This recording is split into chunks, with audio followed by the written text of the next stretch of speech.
नमस्कार, आप देख रहे हैं EIT न्यूज। मैं हूं वर्षा सिंह और अब रुक करते हैं आज की खबरों की ओर। अब रेलवे लाइन गाजौल के जरिए उत्तर दिनाजपुर और दक्षिण दिनाजपुर जिलों को जोड़ने जा रही। इसका फायदा गाजौल के आम लोगों को मिलेगा। अब तक गाजौल से उत्तर दिनाजपुर के ईटाहार या रायगंज जाने के लिए सड़क ही एकमात्र उम्मीद थी। अब उस कनेक्शन सिस्टम में एक नई चीज जुड़ गई है। गाजौल से उत्तर दिनाजपुर के ईटाहार या रायगंज जाने के लिए अगले कुछ दिनों में सिर्फ सड़क ही नहीं बल्कि रेलवे भी जुड़ने जा रहा है, जिसका ऐलान राज्य सरकार ने किया। राज्य सरकार के ऐलान के मुताबिक गाजौल से ईटाहार तक एक नई रेल लाइन बनाई जाएगी। वहीं ईटाहार से रायगंज तक एक और रेलवे लाइन बनाने का ऐलान किया गया। मालूम हो कि राज्य सरकार ने गाजौल से ईटाहार तक 27 किलोमीटर और ईटाहार से रायगंज तक 22 किलोमीटर रेलवे लाइन बनाने का ऐलान किया है। इस बीच राज्य सरकार ने जमीन अधिग्रहण शुरू कर दिया है।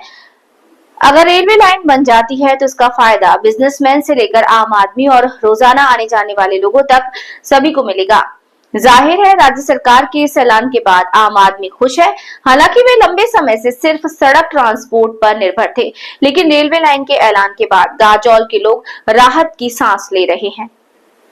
मालदा से रामचंद्र मंडल की रिपोर्ट। প্রকল্প নিয়ে কখনো ভাবনাই হয়নি যে সাংসদ হিসেবে নির্বাচিত হওয়ার পর 2019 সাল থেকেই বারবার এই এলাকার মানুষের এখানকার সমস্ত দেবতুল্য সমস্ত ভোটারদের তাদের আশীর্বাদে সাংসদ হিসেবে আমি লোকসভাতে বারবার তুলে ধরেছি যে আমাদের বিশেষ করে আমাদের এই গাজল যেখানে আমাদের রেল লাইন গাজল এবং ইটারের সঙ্গে সংযোগকারী যে লাইন এটা ঘোষণা হলেও অতীতে এটা প্রস্তাবটা রাখা হলেও কিন্তু এটাকে কার্যকরী করা হয়নি।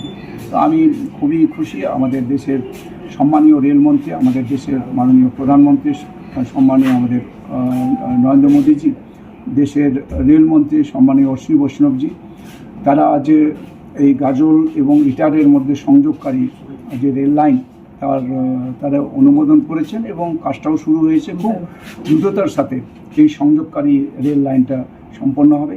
এরপরেও আমাদের হচ্ছে যে কয়েকটি প্রস্তাব দেওয়া আছে। বুলবুলচন্ডী থেকে গঙ্গারামপুর ভায়া পাকুয়াহাট কেন্দ্রপুকুর, এদিকে হচ্ছে আমাদের গাজল মালদার আমাদের বিশেষ করে শামসি থেকে গুঞ্জুরিয়া পর্যন্ত রাস্তা ভায়া পাকুয়াহাট এটাও দেওয়া আছে। আমাদের এটাও তো আমি দিয়েছিলাম, এটা হচ্ছে যে আমাদের বারসই পর্যন্ত যাতে যায় এরকম একটা প্রস্তাব দেওয়া ছিল। সেটাও রেল দপ্তরের পক্ষ থেকে বিভাগীয় তারা তদন্ত করছেন।